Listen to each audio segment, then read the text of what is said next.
It started with a sound, not a roar, but the splintering crack of wood and the shriek of stressed metal. In the center of the dusty auction ring stood a creature that seemed forged from pure, uncut rage. He was a Charolais bull, a mountain of muscle the color of old bone, but his name in the pens was Ares, after the god of war, and he earned it.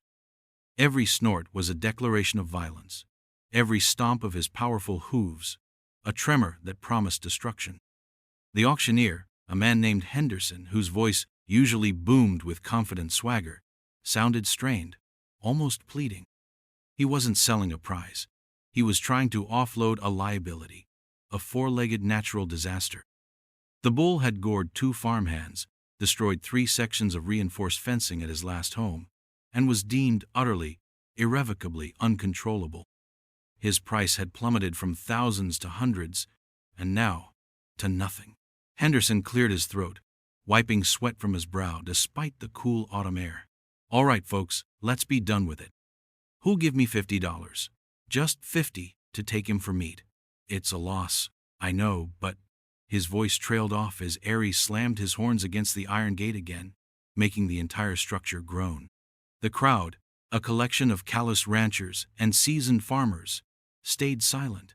They knew a lost cause when they saw one. This wasn't an animal, it was a verdict. A death sentence waiting to be carried out. Then, a voice, quiet and unassuming, cut through the tense silence. $1. The words were so soft they were almost lost to the wind, but they landed with the force of a thunderclap. Every head turned. Standing near the back, away from the jostle of the serious bidders, was Arthur Pendleton. He wasn't a rancher. He was the town's ghost, a man who lived on the outskirts, mending clocks and selling honey from his few quiet hives. He was a man of gentle hands and few words, a stark contrast to the brutal force contained in the ring. Laughter rippled through the crowd. First a chuckle, then an outright guffaw. $1? For that monster? Someone shouted. Henderson looked down from his podium, his expression a mixture of pity and disbelief. "Son, you don't want this trouble." But Arthur just looked at the bull. He didn't see a monster. He saw the wild, desperate terror in its eyes, the panic that fueled the rage. He saw a pain he recognized. He simply nodded, his gaze unwavering. For a single dollar, a quiet man bought an uncontrollable storm. And as the gavel fell, sealing the most ridiculous transaction in the county's history, no one could possibly understand that they were not witnessing an act of foolishness, but the beginning of a miracle that would bring them all to their knees, weeping. The journey to Arthur's small, secluded property was a battle of wills fought with steel and horsepower. The livestock trailer, usually a place of calm transport, became a resonating drum of fury. Ares threw his 1,000-pound body against the walls, the impacts echoing across the rolling hills like cannon fire. The truck strained, the trailer swayed, and Arthur gripped the steering wheel, his knuckles white, his face a mask of serene focus. He didn't speak, didn't curse, didn't show a flicker of the fear that any sane man would feel. He just drove, the rhythmic hum of the engine a strange, steady counterpoint to the chaos raging behind him.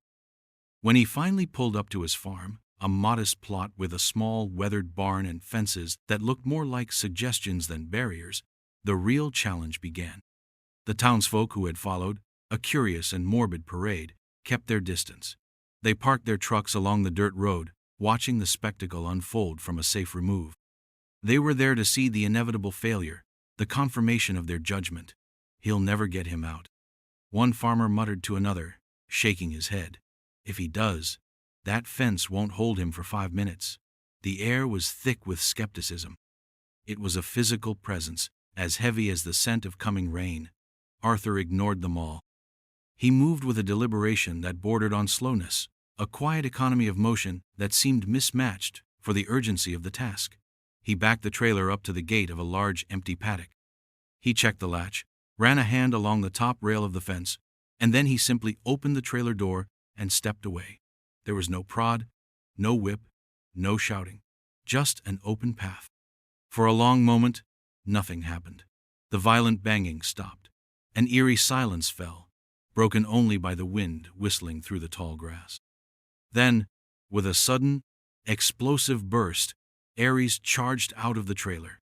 He wasn't running to freedom, he was running to conquer. He thundered into the paddock, his head low, snorting plumes of hot breath into the cool air. He spun, his eyes wild and red-rimmed, searching for a threat, a challenge. He saw the flimsy-looking fence, the small barn, the quiet man standing motionless by the gate. He chose the fence first. He hit it with the force of a runaway train. The wooden post splintered, the wire screaming as it stretched to its limit. But it held, barely. The onlookers gasped. A few took an involuntary step back, even from 100 yards away. Ares backed up, shaking his massive head, and charged again and again. Each impact was a punctuation mark in a sentence of pure rage. He was a creature who had only ever known control through force and fear, and in this new place, where no force was being exerted upon him, he didn't know how to exist. So he created his own war. Arthur watched, his expression unchanged. He did not flinch.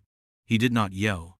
He simply stood his ground, a silent observer to the bull's desperate, terrifying monologue. As dusk began to bleed purple and orange across the sky, Ares finally exhausted himself. His charges became less frequent, his snorts less ferocious, replaced by deep, shuddering breaths that racked his whole body. He stood in the center of the paddock, mud-caked and trembling, a king in a prison of his own making. The spectators, their morbid curiosity sated, started their engines and drove away, their whispers leaving trails of pity and derision in the twilight. "Poor fool," was the consensus. "He'll find that monster in the next county by morning." But Arthur wasn't a fool. As the last pair of taillights vanished down the road, he pulled a rickety wooden chair from his barn, walked it to the edge of the paddock, and sat down. He didn't face the bull. He sat sideways, looking out at the setting sun, a silent companion to the broken, angry soul just a few yards away. The quiet vigil had begun. The days bled into one another, each marked by the same patient ritual. Every morning, just as the sun's first rays touched the dew-kissed grass, Arthur would emerge from his small cottage. He would tend to his bees, their gentle hum a stark contrast to the tension radiating from the paddock. He would fill a large trough with fresh, clean water, and another with the sweetest hay from his barn, placing them just inside the fence. Ares would watch him, his body coiled like a spring, every muscle tensed for a fight. He would wait until Arthur had retreated to a safe distance before cautiously approaching, his movements still laced with aggressive suspicion. He would drink, but suspiciously, as if expecting the water to be a trick. He would eat, but with his head cocked, one eye always fixed on the quiet figure of the man. After his morning chores, Arthur would fetch the old wooden chair. He would place it in the exact same spot, about 20 feet from the fence line, and he would sit, for hours. He brought a book sometimes, its pages filled with old poems, but he rarely turned them. He would whittle small, intricate birds from scraps of wood, the shavings falling around his worn boots like soft snow. But mostly, he would just sit, a quiet, non-threatening presence. He never stared at the bull. He would gaze out at the horizon, at the way the light changed the colors of the fields, or watch a hawk circling high overhead. His stillness was a language Ares had never encountered. In the bull's world, humans were noise and speed. They were prods and shouts and the clang of metal gates. They were a source of pain and fear, their presence always heralding an unpleasant, forceful action. This man was an anomaly, a puzzle Ares couldn't solve. His anger, once a simple, straightforward response to a threat, now had no clear target. The man did nothing. He demanded nothing. He simply was. At first, Ares continued his displays of fury. He would charge the fence, sending sprays of dirt flying, trying to elicit a reaction, any reaction. He would bellow, a deep, guttural sound of frustration. But the man wouldn't flinch. He wouldn't even look up from his whittling. His calm was a wall more formidable than any steel fence. It was a mirror, and in it Ares's rage seemed pointless, exhausting, Slowly, imperceptibly at first, a shift began. The charges became less frequent. The bellowing softened into grudging snorts. The bull started to spend less time pacing the fence line and more time standing in the middle of the field, watching. He was still wary, still untrusting, but a sliver of curiosity had pierced through the thick hide of his fury. He began to observe the man's routines, the gentle way he handled the honeycombs from his hives, the soft, low voice he used when speaking to the stray cat that frequented his porch. These were behaviors that did not compute with his experience of humanity. This man was not a threat. This man was something else. One afternoon, a week into the ritual, Arthur was whittling when the small knife slipped, creating a shallow cut on his thumb. He hissed softly in pain, dropping the piece of wood. He brought his thumb to his mouth, his attention momentarily broken. From across the paddock, Aries, who had been feigning disinterest while grazing, lifted his head. His ears swiveled forward. For the first time, the sound the man made was one of vulnerability. It was a tiny crack in the serene facade, but it wasn't a crack of aggression. It was a sound of life, of fallibility. The bull took a slow, deliberate step forward, then another. He stopped, still a great distance away, and simply watched the man tend to his small wound. The rage in his eyes was gone, replaced by something new, a deep, profound, and unsettling curiosity. The war was not over, but a truce had been silently declared. The town of Oak Ridge was small, and its primary currency was gossip. The tale of Arthur Pendleton and his $1 bull became the main topic of conversation at the diner, the post office, and the feed store. The initial mockery slowly curdled into a kind of morbid fascination. Cars would slow down as they passed Arthur's property, their drivers craning their necks to catch a glimpse of the madman and his monster. They saw the same scene every time, the colossal bull standing in his field, and the quiet man sitting in his chair, a silent tableau against the backdrop of the changing seasons. The story grew with each telling. Some said Arthur was a bull whisperer, gifted with a supernatural power. Others whispered that he was simply touched in the head, a gentle soul who had finally snapped. Old Man Hemlock, the county's most seasoned rancher, spat a stream of tobacco juice onto the ground outside the feed store. "Patience is one thing," he grumbled to a small audience, "but that's just foolishness. An animal like that, its mind is broken. It's not rage, it's a sickness. One day, that man will turn his back for a second too long, and that bull will teach him his final lesson." His words carried weight. He had seen it all, and his pronouncements were treated as gospel. His verdict only deepened the community's sense of foreboding. They weren't just watching a strange experiment anymore. They were waiting for a tragedy. Have you ever felt the weight of an entire community's doubt? Have you ever pursued a path so contrary to conventional wisdom that your own sanity feels like a flickering candle in a hurricane of skepticism? For Arthur, this was that storm. He felt their eyes on him, heard their whispers carried on the wind, but their disbelief was a distant noise, muffled by the sheer force of his purpose. His focus was singular, aimed entirely at the wounded creature in his care. He knew what they didn't. He knew that rage is often just pain, wearing a mask of strength. One particularly crisp autumn evening, as the sun dipped below the horizon in a blaze of glory, Arthur noticed a change. He had finished his silent vigil and was walking back toward his cottage. As he slid the simple wooden bolt on his door, he glanced back. Aries was not in the center of the field. He was standing near the water trough, right by the fence, watching the cottage. He stood there for almost an hour, a dark, powerful silhouette against the twilight sky, his gaze fixed on the single, warm, yellow light shining from Arthur's window. It was a small thing, a simple change in behavior, but to Arthur, it was monumental. The bull was no longer just aware of his presence, he was seeking it. He was associating the man with the constants in his new life, the fresh water, the sweet hay, the profound and unnerving peace. The fence between them was still a physical barrier, but the emotional chasm was beginning to close. The next morning, when Arthur came out with the hay, he did something different. Instead of dropping it and immediately retreating, He lingered for a moment. He stood just a few feet from the fence, his back mostly to the bull, and watched the sunrise. He could feel the bull's presence behind him, could hear the soft puff of his breath. He could sense the internal conflict, the instinct to charge warring with the nascent curiosity. He waited. A minute passed. The air was electric with unspoken tension. Then he heard it. The soft rustle of hay as Ares lowered his head and began to eat, right there, just a few yards from the man who was no longer his enemy, but his anchor in a world that was slowly, terrifyingly, starting to make sense. Arthur Pendleton wasn't born a quiet man. The silence he wore was not a gift of nature, but a cloak he had woven himself, thread by painful thread, over many years. Those in town who remembered his youth recalled a different person entirely, a boy with a quick temper and a restless energy that often found its way into trouble.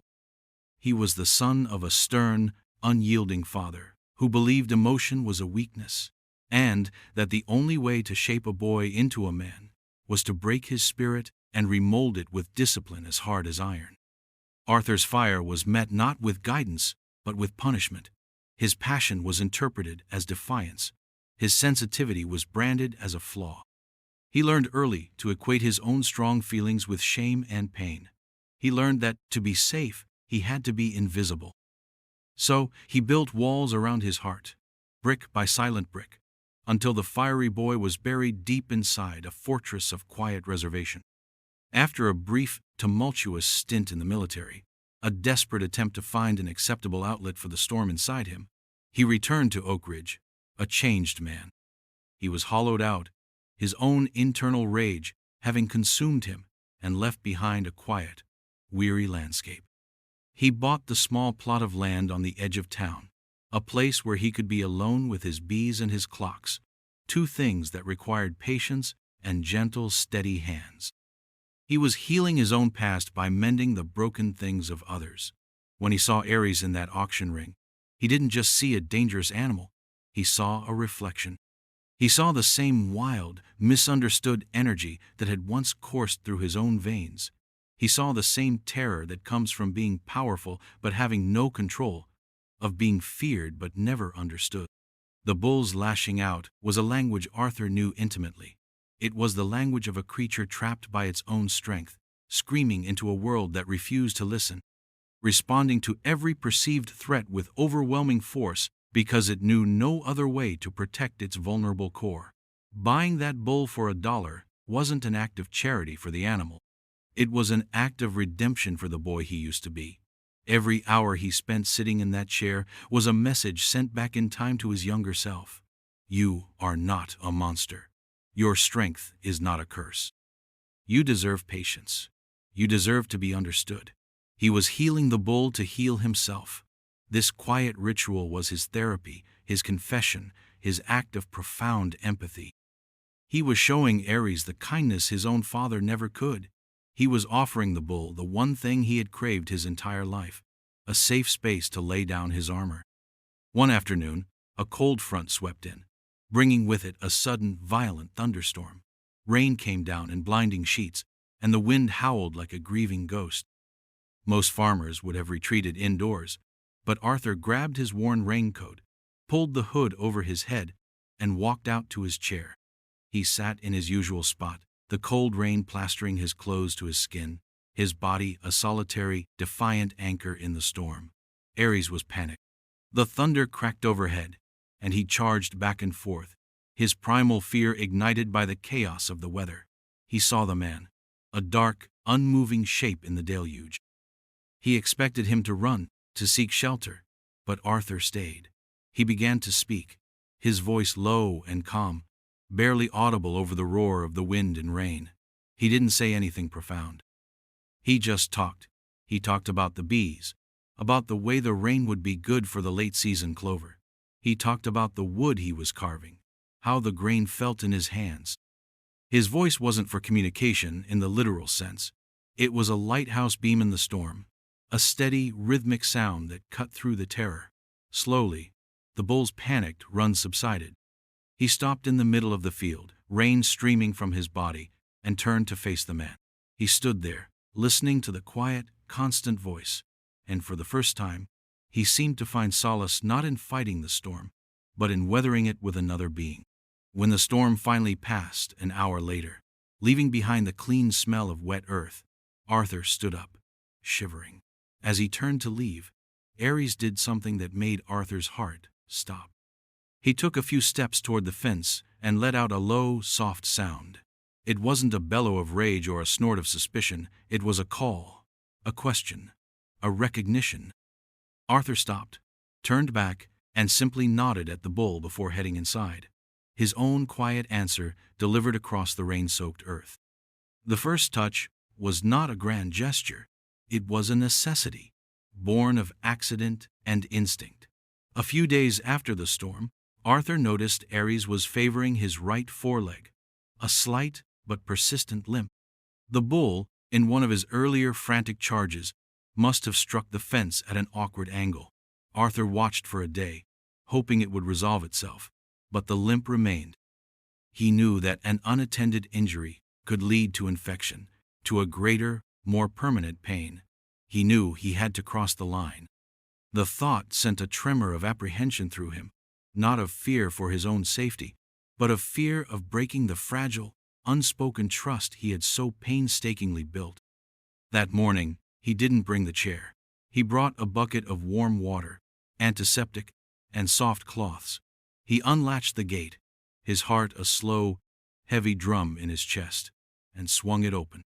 He took one step inside the paddock and stopped, leaving the gate wide open for escape, for the bull, or for himself. Ares, who had been watching from the far side of the field, immediately went on alert. His head came up, his muscles tensed. An open gate, and a man inside his sanctuary. This was a new and alarming development. The old instincts surged. The impulse to charge, to neutralize the threat, was powerful. He took a threatening step forward, then another, his horns lowered. The air crackled. This was the moment of truth. All the hours of quiet companionship, all the patient waiting, led to this single, terrifying moment. Arthur didn't back away. He didn't raise his hands. He sank to one knee, making himself smaller, less threatening. He placed the bucket on the ground and looked at the bull, truly looked him in the eyes for the first time, and spoke. "I know," he said, his voice soft but clear. "I know you're scared, but you're hurt. Just let me look, that's all." He wasn't just speaking to the bull. He was speaking to the pain they both shared. Ares stopped. He was perhaps 20 feet away, close enough that Arthur could see the confused conflict in his dark eyes. He could see the memory of 100 other humans, all of whom had meant him harm. But he could also see the memory of this one human, the one who sat in the rain, the one who brought sweet hay, the one whose silence had spoken louder than any shout. He let out a long, shuddering breath, a sound of immense internal struggle. He looked at the man on his knee. He looked at the open gate behind him. He looked back at the man. Then, with a slowness that felt sacred, he took another step, not a charge, but a careful, questioning advance. He limped closer, and closer still, until his massive head was just a few feet from Arthur's body. He could have ended it in a heartbeat. A single, swift movement was all it would take. But he didn't. He stood, trembling slightly, and waited. Arthur, moving with the slow grace of a bomb disposal expert, reached out a hand. Not toward the bull's head, but down, toward the ground, palm up, an offering, a gesture of peace. After a moment that stretched for an eternity, Ares dipped his head and gently nudged Arthur's hand with his wet nose. The touch was feather-light, a silent question. "Can I trust you?" Arthur felt a wave of emotion so profound it almost buckled him. He brought his other hand up, slowly and gently touched the bull's cheek. The hide was coarse, warm, and vibrated with the life of this immense creature. "It's all right," Arthur whispered, a tear tracing a path through the dust on his own cheek. "It's all right."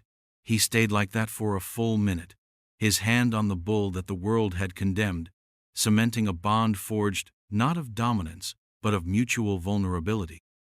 The whispers in Oak Ridge began to change their tune. The story of Arthur entering the paddock had traveled with the speed of a prairie fire.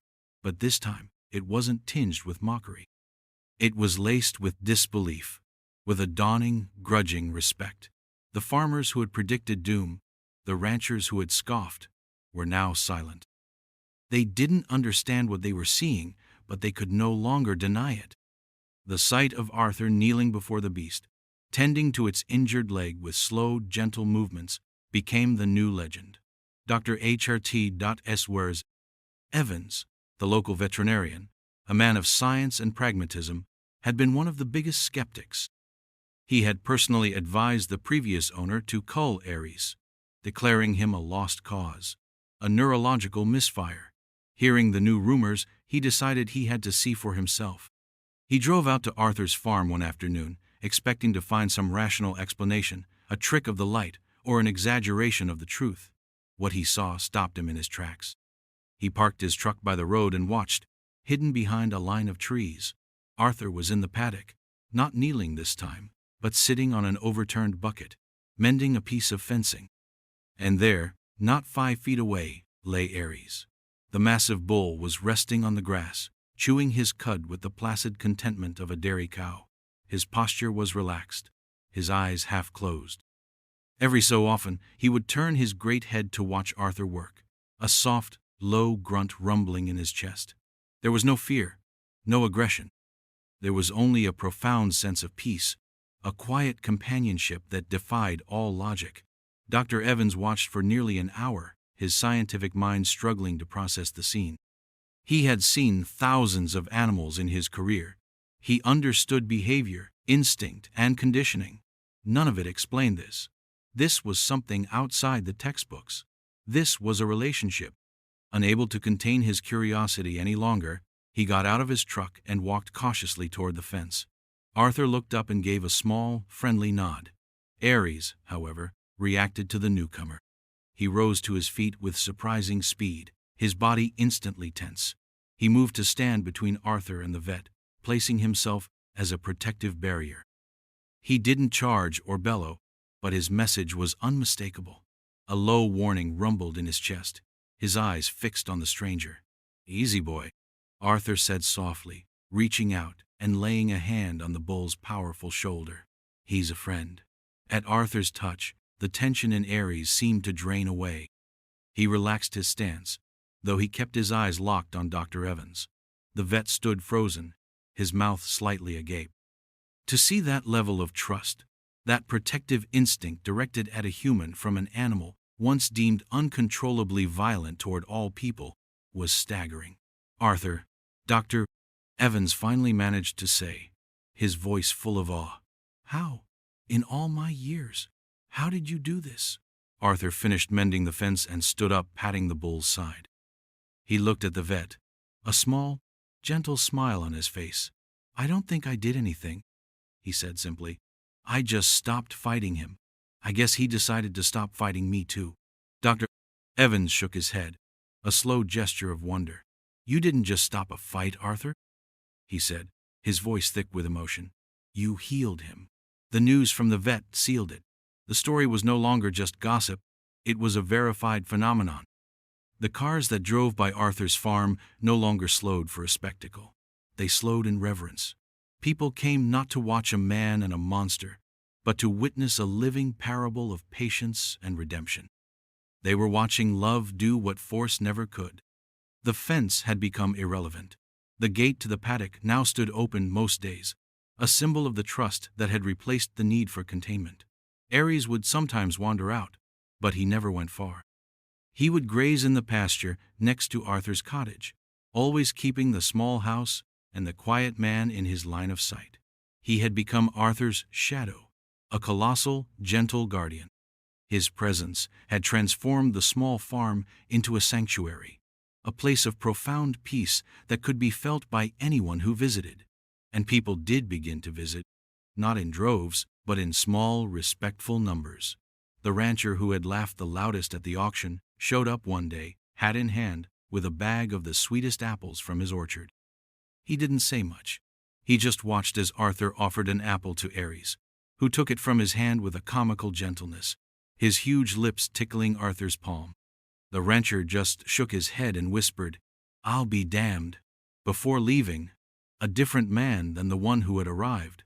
A young mother started bringing her shy, quiet son to the farm. The boy was afraid of everything, especially loud noises and large animals. But he would stand at the fence for hours, watching the gentle giant and the quiet man, his fear slowly being replaced by wonder. One day, Arthur invited him inside the fence. The boy, clinging to his mother's hand, took hesitant steps forward. Aries, who was lying down nearby, simply lifted his head, watched them approach, and then rested his head back on the ground with a soft sigh. Arthur picked a dandelion and showed the boy how to hold it out. Trembling, the boy offered the small yellow flower to the bull. Aries sniffed it delicately and then nibbled the top off, his massive presence utterly benign. The boy let out a gasp of pure, unadulterated delight, his face breaking into a smile that his mother hadn't seen in months. The whole town was changing, softened by the story unfolding on its outskirts. The harsh judgments and quick-to-anger attitudes that often characterize the tough, rural community seemed to be melting away. People were talking more about patience, about second chances. The legend of the $1 bull was becoming a lesson in empathy. But the true culmination, the moment that would forever be etched into the town's collective memory, came on the day of the annual Founders' Day picnic. The mayor, a man who had heard the incredible story, approached Arthur with a strange request. He asked if Arthur would be willing to walk with Aries in the small parade down Main Street. Arthur was hesitant. He didn't want to expose Aries to crowds and noise, to undo the peace they had built. But the mayor was persuasive. "Arthur," he said, "people in this town need to see it up close. They need to see what's possible.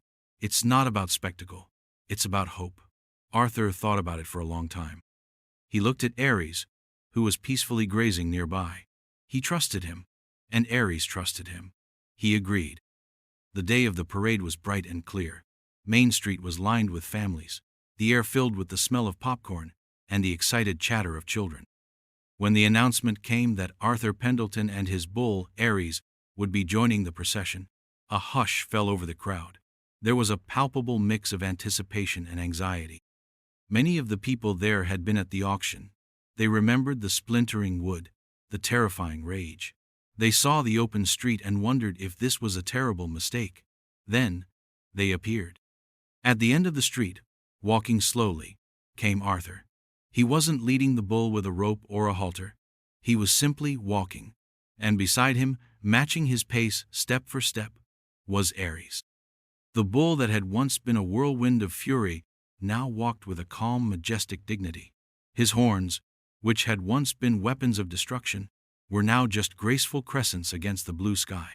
His eyes, once red-rimmed with panic, were soft and observant. He walked through the town that had condemned him, and he showed no fear, no aggression. He simply walked beside the man who had saved him. As they passed, a profound silence enveloped the crowd. People stood from their lawn chairs. Faces that were hardened by sun and labor softened with emotion. They saw the bond between the man and the bull, a connection so pure and powerful it was almost a physical force. They saw the quiet man who had absorbed a world of doubt and ridicule, and the redeemed beast who was a living testament to his faith. Then, it happened.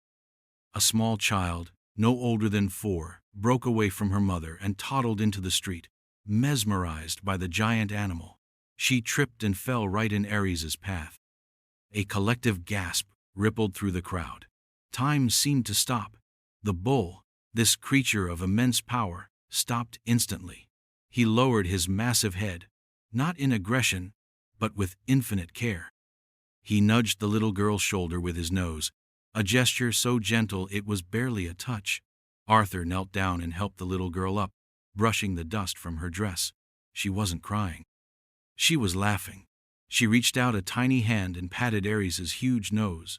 And that's when the tears started, not just from the little girl's mother, who was sobbing with relief and gratitude, but from everyone. The grizzled ranchers, the skeptical farmers, the gossiping neighbors, they all stood there, tears streaming down their faces. They weren't just crying for the little girl's safety. They were crying for the sheer, overwhelming beauty of what they had just witnessed. They were crying because they had seen rage transformed into gentleness, fear into trust, and a monster into a guardian. They were crying for the profound and simple truth that Arthur and Ares had shown them, that the greatest strength is not in force, but in kindness. The quiet man and his $1 bull had become priceless, and in doing so, they had broken open the heart of an entire town. The parade was the climax, but the story didn't end there. It settled, like soft rain, into the soil of the community, nurturing it in ways no one could have anticipated. Arthur's farm became an unofficial town sanctuary. People didn't come to stare anymore, they came to feel. They would sit on the benches Arthur eventually placed by the fence line, not to watch, but to simply be in the presence of the profound peace that radiated from the man and his bull. Arguments were settled there. Anxious teenagers found a strange solace in watching Ares graze. Elderly folks would come just to watch the sunset behind the cottage, drawing strength from the quiet constancy of it all. Ares lived out his days in a state of grace few creatures ever know. He was no longer a name spoken with fear, but with a kind of loving reverence. He became a symbol for the town, a reminder that nothing and no one is ever truly a lost cause. He taught them that the most broken things can be mended, not by breaking them further, but by offering a space to heal. He was living proof that a quiet, patient love could tame the wildest of storms. When Ares eventually passed away, years later, of old age, lying peacefully in his favorite spot in the pasture, with Arthur's hand resting on his great head, the whole town mourned. There was no auction, no undignified end. He was buried on the farm, under a mighty oak tree, his resting place marked by a simple, smooth river stone. Arthur lived for many more years, a quiet pillar in the community he had accidentally reshaped. He never lost his silence, but it was a different kind of silence now. It wasn't the silence of retreat, it was the silence of deep, knowing peace. He continued to mend clocks and tend his bees, but his greatest work was the invisible mending he did on the spirits of those who sought him out. He never preached, he never lectured. He just listened, offering the same patient, non-judgmental presence he had once offered to a furious bull. The story of the $1 bull became a modern fable, a tale told to children and grandchildren, a lesson passed down through generations. It was a story about the immense power of empathy, a testament to the fact that healing happens not in the noise of conflict, but in the quiet spaces in between. It reminds us that sometimes the most heroic act is not to fight, but to simply sit and wait for the storm to pass. And it leaves us with a question, one that echoes long after the story is told. How many monsters in our own lives, be they people, circumstances, or even the rage within ourselves, are not monsters at all, but just something in pain, waiting for someone to be brave enough to offer them not a fist, but an open hand and the priceless gift of a second chance? The answer, as Arthur and Ares showed the world, can change everything.